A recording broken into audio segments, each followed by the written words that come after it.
Babae kayo! Wala kasi! Ikaw na naman! Bakit ba palagi maliit ang inaaway mo? Humanap ka nga ng katapat mo!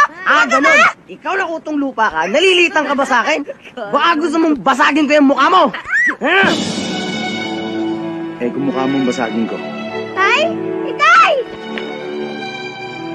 Tay? Tatay mo? Oo, at malakas sumuntok ang tatay ko. Nay! Boss Sip, pasensya na, hindi na umaulit. Hindi Next ko month. ulit. Huwag ka sa akin magsasorry. Sa kanya ka magsorry. Ana, sige na naman, patawarin mo na kami, please. Huwag ka sa akin mag-sorry kay Bulilit. Bulilit, best friend. Best friend tayo, di ba? Sorry na. Ang plastic mo, no? Chupi! Halika na, dali.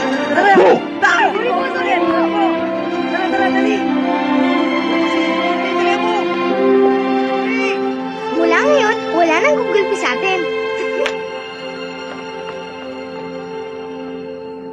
Sorry po dahil po nasabi ko na tatay ko po kayo.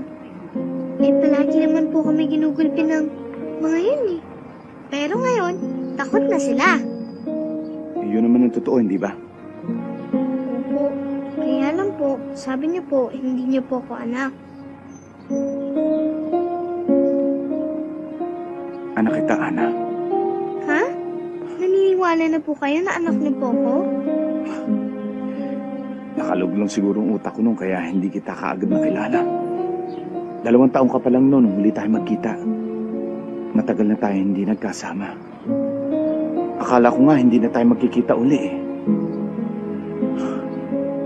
Siguro anak, kailangan bigyan mo ko ng konting panahon para makasanayan kong maging isang ama at magkaroon ng isang anak. Ay!